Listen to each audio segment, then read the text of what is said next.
I want to sell this watch. Where did you get this? It belongs to my mother.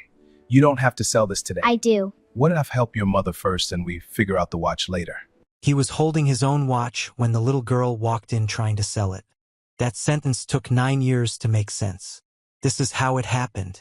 7 years before Zoe walked into that antique shop with her mother's most precious secret wrapped in a dish towel, Caleb Osei still believed love was something a man could choose out loud.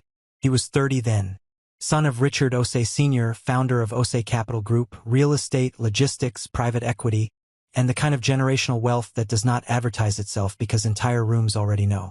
Caleb wore the right clothes without thinking about them. He said the right things at the right dinners without feeling anything. The future built for him was spotless and suffocating in equal measure. Then he met Jade. She was not beautiful in the way rich men's women were supposed to be beautiful. That was the first thing that stopped him. He saw her at a hospital charity event his aunt's foundation had organized. Caleb had come because his father believed being seen mattered even when caring was optional. Jade worked in the hospital's patient records department and had stayed late helping nurses prep intake files before the crowd arrived. She wore a simple dark blouse, natural hair pulled back, small gold studs. She moved like someone who had mastered the skill of being exactly present without being performative. She did not look at his last name. She looked at him once, answered his question about the side entrance, and went back to work. He stood there longer than necessary, annoyed and inexplicably intrigued. "You work here?" he asked. "Yes. Aren't you coming to the event?" She glanced at the stack of folders threatening to avalanche off the counter. "I'm still working. At this hour? Patients don't wait for galas." She said it without attitude, just fact. That sentence stayed with him. He came back 3 days later with paperwork no one needed him to deliver. Then again the week after. Then once more with no excuse at all. "I wanted to see you," he finally said. Jade should have ended it there. She knew the architecture of this story. Wealthy man, curious for a season, gone by winter. She had seen it performed by other women she respected and watched those same women try to reassemble themselves afterward. She knew all of it before he did. But Caleb was not careless with her. That was his particular danger. He listened. He remembered. He arrived when he said he would. He learned which corner store she stopped at after night shifts. He knew her younger brother's college application mattered. He paid attention without turning attention into control. When he asked her out properly, he did not send a car. He stood outside the hospital at 9 p.m. holding 2 cold brew coffees from the cart nearby. "I know why you should say no," he told her. "Then why are you asking?" "Because I'd rather know the ending than wonder about it forever." She took the coffee. "This doesn't mean I trust you. Fair. Or your family. Also fair. Or where this is headed." He nodded. "Neither do I. I just know I want to go there with you." It was not smooth. It was better than smooth. It was true enough to make her nervous. Their relationship grew in ordinary places. Diner booths, traffic with the windows down, weekend farmers markets where no one cared if a man from the Forbes list spent 2 hours arguing the merits of handmade hot sauce. He told her things he had never said in his father's house, that the company felt like a machine wearing his face, that every future already had his name on it before he arrived, that approval in his family always arrived wrapped in expectation. With Jade, he became less polished and more present. With Caleb, Jade became less defended and more vulnerable in ways that scared her. She let him meet her mother in Southwest Atlanta. Small house, tight yard, good food. Her mother watched him cut his chicken and said later, "A man raised with money can still love honestly.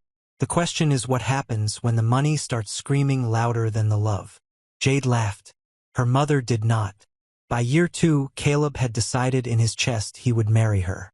He had not yet survived telling his father. Richard Osei Sr. was 61, square-shouldered, composed, and dangerous in the way certain men are dangerous. Not through violence but through infrastructure. He believed in hierarchy the way other men believe in God. He did not think of himself as cruel. Cruel men who know they are cruel can sometimes feel shame. Richard thought of himself as protecting continuity. That language covered more damage than cruelty ever could. He heard about Jade the way men like him always hear about threats, through secondhand intelligence delivered as concern. Drivers notice. Assistants observe. Cousins translate loyalty into information. By the time he called Caleb into the study, he already knew enough to be dangerous. "A hospital records clerk," he said, standing by the window as if the city itself were on his side. "You're throwing away everything we built for a woman with no standing?" Caleb was 32. Under his father's gaze, old habits of deference still pulled at him. He fought them. "Her name is Jade. That is not the issue. It is to me." His father smiled the way men smile when emotion is mistaken for leverage. "You're free to have whatever private attachment you want. You are not free to make it the Osei legacy. This isn't about the company. I love her. That," his father said quietly, "is exactly why you are not ready to run anything." What followed was not a dramatic argument. No raised voices. No shattered glass. Worse, stillness. Strategic withdrawal. Kojo, Richard, understood something Caleb learned too slowly. Love survives opposition. It struggles against quiet systems deployed methodically against it. The first moves were dressed as logistics. Caleb's schedule rerouted. Jade's department supervisor received a call about professional boundary concerns from someone on the hospital board. Her landlord suddenly had a nephew needing the apartment. None of it traceable. All of it deliberate. Then Jade told him she was pregnant. She stood in the center of his private apartment, the one he rented under an LLC when he needed to exist somewhere without the Osei name attached. And she told him. Hands clasped below her stomach. Eyes braced for his reaction. He crossed the room and held her so hard she had to laugh through the tears. "Did you hear me?" she whispered against his chest. "I heard you. You're not scared." "I'm terrified." He pulled back enough to see her face. His whole expression had shifted. "Jade, I'm so happy it scares me." That made her cry for real.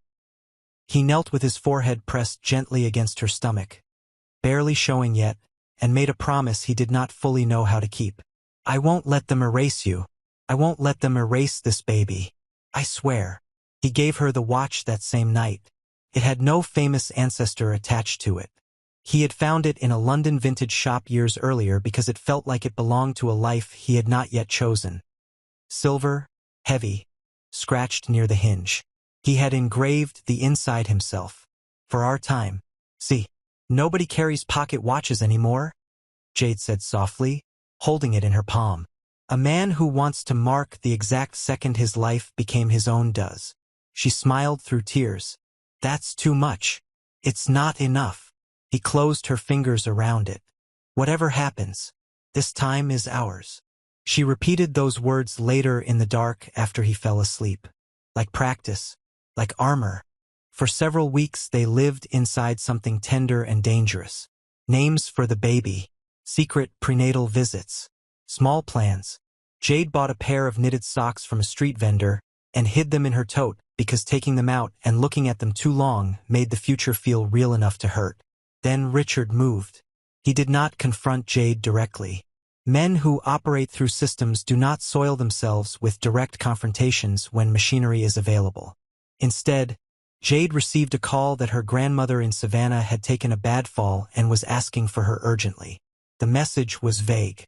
The timing was wrong.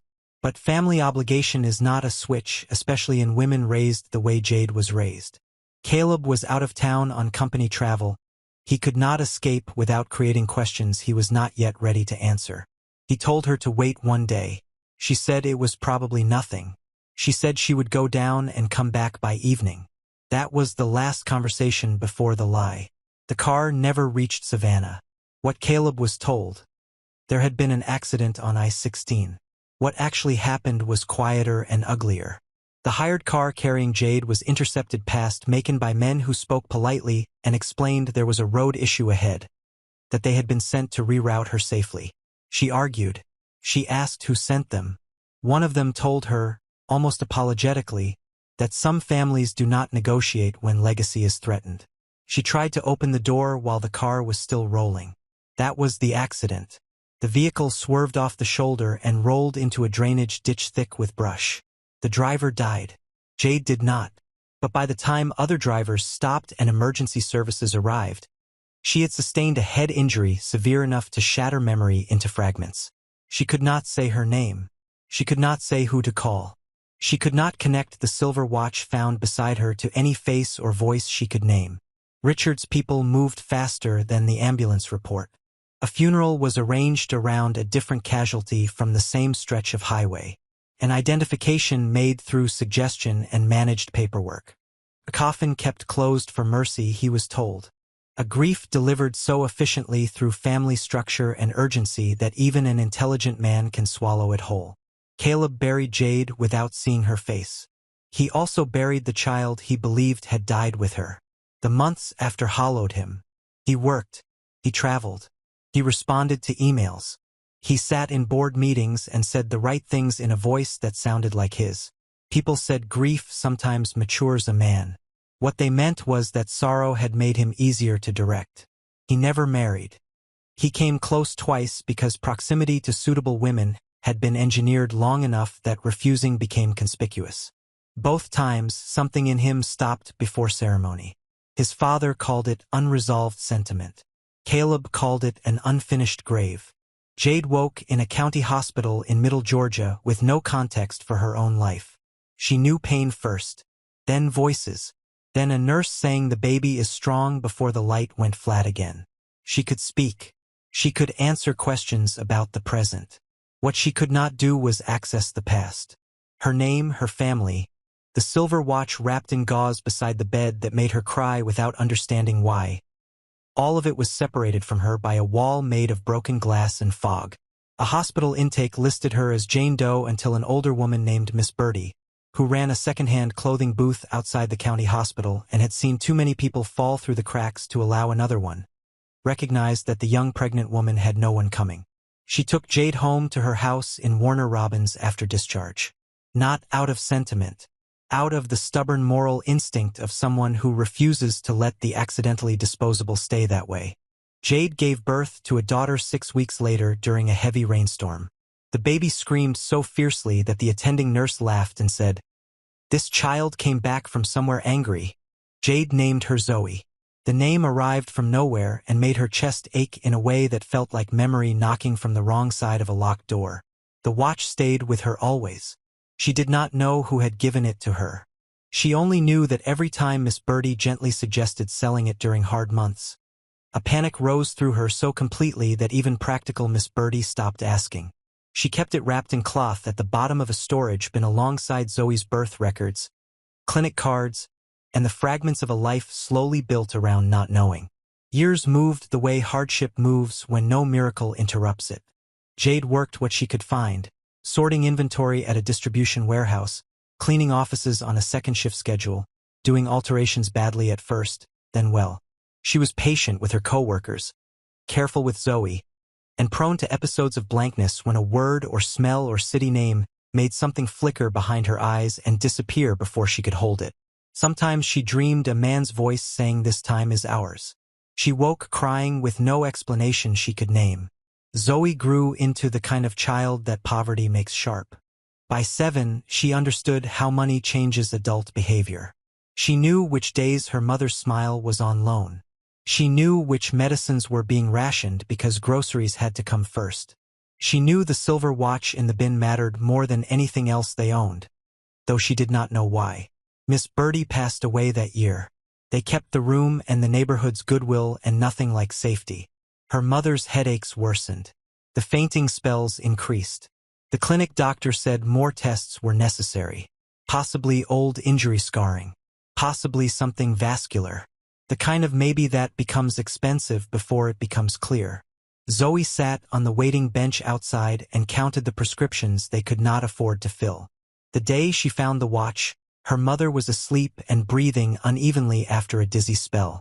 Zoe opened the bin looking for the small emergency envelope where a few folded bills were sometimes kept.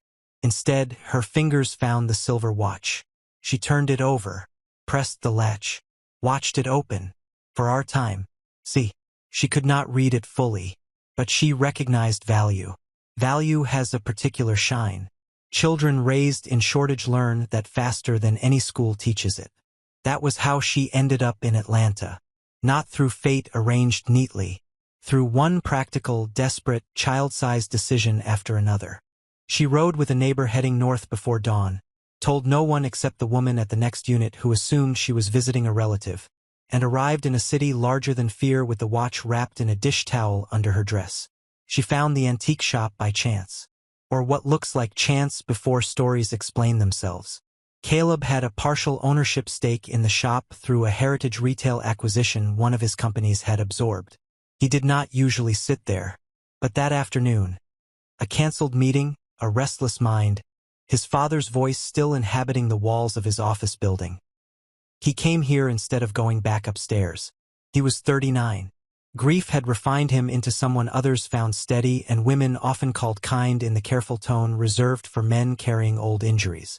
He wore success well because he had been trained to, but there were shadows under his eyes and a silence in the pauses between his sentences that people found either romantic or worrying depending on whether they loved him enough to notice the difference. When Zoe stepped through the door, he was reviewing an invoice at the back counter with the store manager. Neither of them looked up immediately. Children drifted in sometimes with family heirlooms dressed up as treasures, old coins, broken electronics, objects repurposed by necessity. The manager began his standard gentle redirect. "I want to sell something," Zoe said. Caleb looked up only because there was no childishness in her voice. She stood in the doorway, small dress faded at the collar, sneakers worn through at one toe, hair in uneven puffs, trying to look older than she was. Her eyes were the kind that made adults uncomfortable if they were not paying careful attention. Too direct, too tired for her age. She unfolded the dish towel. The watch landed on the glass counter. Caleb went completely still. Not gradually, entirely. The room changed around him without sound.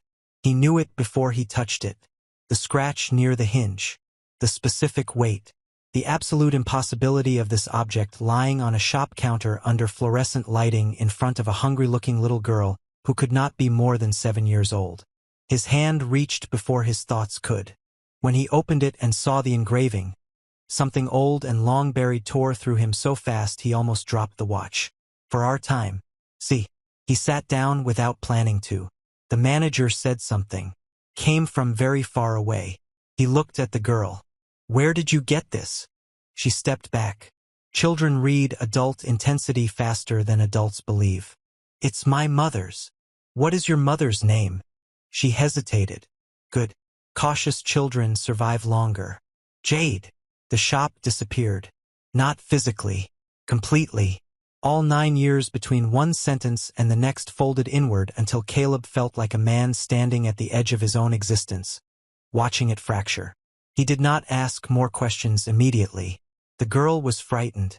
And shock, when it is real, teaches restraint faster than any social training. "You don't have to sell this today," he said carefully. "I do," Zoe replied. The firmness in those two words hit him somewhere specific. "What if I help your mother first and we figure out the watch later?" Children raised on shortage do not trust offers. Zoe looked at him, then the manager, then the door, calculating the geometry of escape with a precision that would have undone him even if he had not already begun to understand the truth. "Why?" He chose the truest answer he could offer without shattering her. "Because someone gave me that watch to hold for safekeeping. And I'd like to earn the right to explain that." Zoe studied him for a long moment. Then she reached into her pocket and held out a folded clinic card. He looked at the address and the diagnosis notes. He was already moving. He drove himself to Warner Robins. No assistant. No call ahead. No preparation for what he was about to see. The room Jade rented sat behind a laundromat and a tire shop, in a low brick complex where shared hardship had been converted into reluctant community by necessity. Zoe led him through the door. He had to stop in the frame and grip the wood for one full second because grief, when it is resurrected without warning, can mimic a physical blow. Jade lay on a low bed near the window, thinner than memory, older in the face than 9 years should have made her. Hair pulled back loosely from sleep, one hand resting on her forehead, the other open beside her, empty, alive. The word felt too small for what it carried. She opened her eyes at the sound of his footstep and looked at him with ordinary caution. A sick woman, a stranger, a man in her room with her child behind him. "Zoe," she said, voice rough. "I brought someone," Zoe said carefully. "He says he can help." Jade pushed upright too fast and winced. "Who are you?" Caleb had imagined this moment, without knowing he was imagining it, across 9 years of grief. No version of it had included surviving it. "My name is Caleb." The name moved across her face like weather. Something disturbed the surface, then passed. "I don't know you." "No," he said softly. "You don't." That was the beginning of everything after. He moved them to Atlanta within 48 hours. Not to the Osei estate. He placed them instead in a quiet furnished residence connected to a company trust. A live-in nurse, a neurologist appointment, groceries stocked without discussion of cost. He told the staff they were under his personal protection. That phrase carried enough gravity in his world to suspend questions for a while. Jade accepted help with suspicion. Memory loss had not taken her instincts. She let the doctors run tests. She allowed Zoe to sleep without anxiety for the first time in months. But when Caleb visited, she watched him the way a person listens for something moving underneath a conversation. On the third day, she said, "You look at me like I owe you something." He leaned back in the chair. "Not owe. Remember." Her face shifted. "Don't do that." "Do what?" "Say things that make my head feel full." He closed his eyes briefly. "I'm sorry." The apology mattered. She had known men with resources who only apologized when it cost them nothing. The doctors confirmed what the county clinic had feared. Traumatic brain injury. Old scarring. Episodic dissociation worsened by years of untreated stress and inadequate follow-up care. Her memory loss had never been total blankness. More like a house where every door was broken off its frame. Language remained. Emotional instinct remained. Autobiographical continuity had shattered at impact and been left to scar over in hardship rather than treated while it could still be repaired. "Can it come back?" Caleb asked. The neurologist answered carefully. "Parts are already returning, whether she recognizes them or not." Emotionally charged triggers, objects, phrases, locations, can unlock access. Stress either blocks it or forces it. Full integration is possible. Not guaranteed. Object.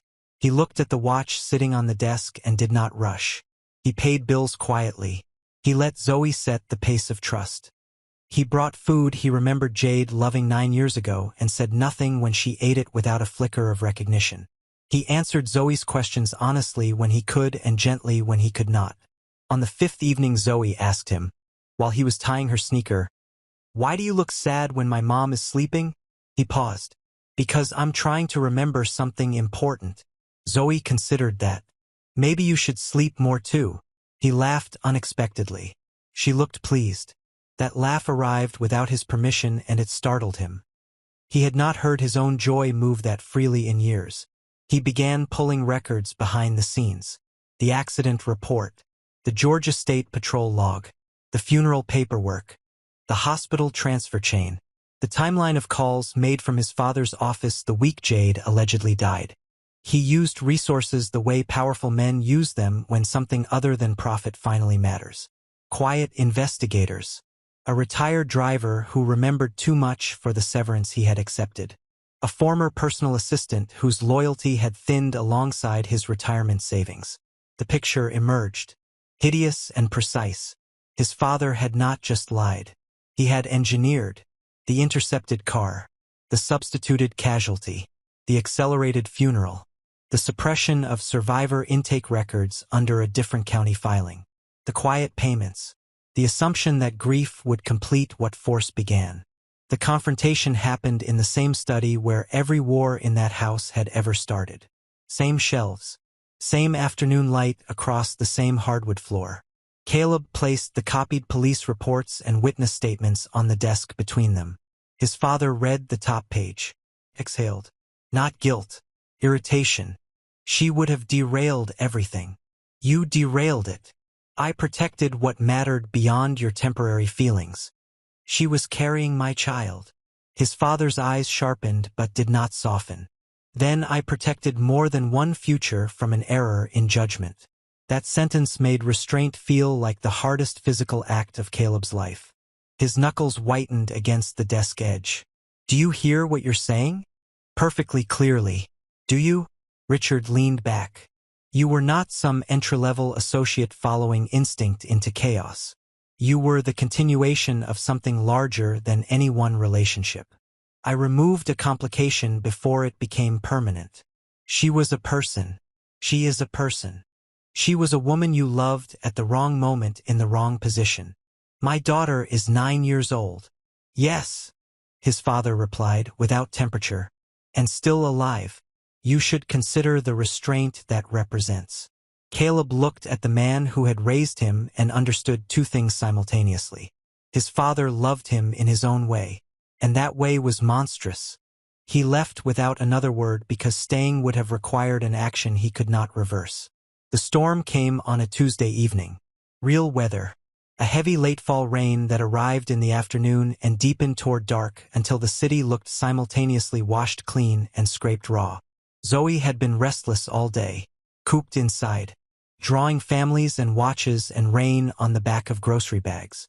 The adults around her moved like people waiting for something they did not want to name. Jade had been better that morning. By evening she was worse. The neurologist had warned about this memory agitation around integration, the brain cycling through approach and retreat before the door finally opened. Zoe was carrying the watch around the apartment, clicking it open and shut. They kept asking her to put it down. She kept forgetting. When Jade finally asked sharply for the noise to stop, Zoe, overstimulated, overtired, already trembling with thunder outside, grabbed the watch and bolted into the hallway before anyone could stop her. They thought she went to the common area. The nurse checked. Caleb checked. The building guard checked. The rain intensified. She was nowhere inside. Jade's face went white in a way that had nothing to do with memory loss and everything to do with being a mother. Zoe! Caleb was already through the exterior door. The search lasted 11 minutes. It felt like the distance between one life and the next. They found her under the covered entrance of a small church 2 blocks down, crouched beside a woman selling roasted peanuts who had pulled the crying child out of traffic when she saw her running in the rain. Zoe was soaked, shaking, but safe. The watch was clutched in both hands against her chest. When Jade reached her, she dropped to her knees on the wet pavement and pulled her daughter so hard against her that Zoe made a sound of protest before dissolving into tears. "Don't leave me," Jade kept saying. "Don't leave me. Don't you leave me." Caleb reached them seconds later, lungs burning, heart still swinging from the possibility he had almost lost his daughter the same way he had lost everything else, through one small gap in time, undefended. He knelt beside them under the church overhang while rain beat the metal roof like something trying to get back in. Jade's hands moved over Zoe's face and shoulders, proving safety by touch. The watch slipped from Zoe's fingers and fell onto the wet concrete, snapping open. Caleb picked it up. The wind moved the church door rope. Rain blurred the streetlight. Jade looked at the open silver face, at the engraving, "For our time." See. And Caleb, not planning it, not calculating, not doing anything except existing in that moment, said the exact words he had spoken the night he placed it in her hands 9 years before. "No matter what happens, this time is ours." The world detonated inside her. Jade went still in a way that frightened him more than crying would have. Then everything returned at once. His apartment, his face kneeling before her, the confession, the watch in her palm, the car, the men, one of them saying something about families and inconvenience, the vehicle spinning, the hospital ceiling, the child at her chest. 9 years of grief arriving without a name. Dreams that had no faces. The shape of his voice saying promise like it was a sacred word. Her body folded forward before sound came. He caught her. "Jade." She looked at him, not vaguely, not like a stranger testing a name. She looked at him with the full weight of 9 years landing in a single second. "Caleb." Then quieter, breaking open completely. You buried me. He was crying before he answered. So was she. Zoe pressed herself between them because children close the distance adults collapse into when grief finally becomes honest. Recovery after memory returns is not the same thing as healing. Jade did not wake the following morning into romance.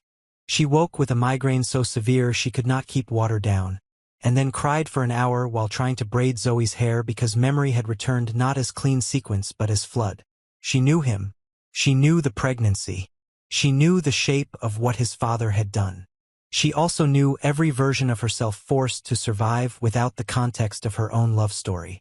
3 nights after the storm, Lily, Zoe, asleep, the city quiet after the rain, Jade sat by the window holding the watch. I remember one of them telling me I should have taken money and disappeared gracefully, she said. Caleb stood against the opposite wall because sitting felt too soft for this. I'm sorry. She looked up sharply. Stop apologizing for whether you did not make. My father made it. Yes, but if I let your apology stand in for what he did, I'm charging the wrong account. He nodded once. Then what do you need from me? She looked at the watch. Don't come near me like memory means I'm standing exactly where you left me. I am not that woman. I am every woman that came after. He respected it. So the reunion became something more honest than the usual story permits. He did not reclaim her. He re-met her. He learned the woman who had built a life without context. The mother constructed under pressure.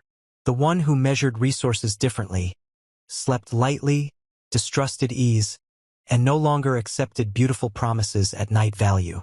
When Zoe asked directly, 2 weeks after the storm, "Are you my dad?" Neither of them escaped through adulthood's usual evasions. Caleb knelt. Yes. Zoe studied him. Then where were you? He did not say he was lied to. He did not say he was grieving.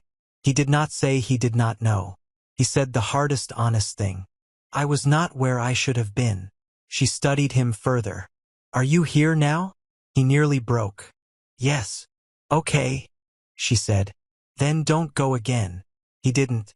The public collapse of Richard Osei Sr. came first through reputation, then through board displacement, then through the particular silence of men who stop returning calls. Shareholders dislike scandal. Church communities dislike false burials more than most sins because one embarrasses morality while the other embarrasses prestige. Criminal exposure proved legally complex. Paper trails had been deliberately thinned.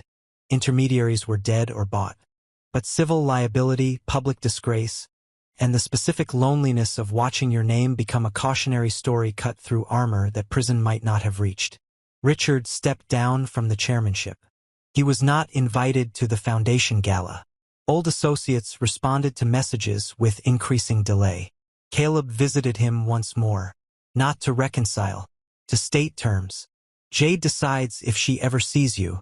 Zoe will know the shape of what you did, not every detail, but the shape. You do not come near them without invitation. His father stared at him with something close to bewilderment. I made you. No, Caleb said. You managed me. She made me. He did not need to say Jade's name. The room understood. The real ending was quieter than any of that. It came months later at Zoe's school spring program. Plastic chairs. A microphone that kept cutting out. Children in pressed uniforms. Parents fanning themselves with programs under a tent. Jade wore a blue dress. Caleb sat beside her. Not in front, not slightly apart. Exactly where family should have looked all along. Zoe was reciting a short poem. Halfway through, she lost her place and her eyes swept the audience in a panic. She found them, both of them, together. And because children are not interested in subtle symbolism when actual joy is available, she smiled so completely that the teacher beside her later told someone the whole tent seemed to lift. Jade took Caleb's hand. Not hidden, not performed. Simply because it had returned to where it belonged. He looked at her. She looked back and said softly, "This time is ours." Later, on the balcony of the apartment they had chosen together, after Zoe finally slept, Caleb placed the watch in Jade's open hand. "This was never mine after the night I gave it to you," he said. I was just holding the pieces. She opened it, smiled through tears at the engraving. For our time, she whispered. And everything after, he answered. She looked at him then with full knowledge of everything in between. Love, theft, a road in the dark. 9 years of surviving without a name for her own grief. A child who walked into a room carrying a compressed family history wrapped in a dish towel. Then she said the line that completed the whole story. They stole 9 years. They don't get the rest. Some things wait patiently for the right witness. A watch, a name, a child who didn't know what she was carrying, only that it mattered too much to leave behind.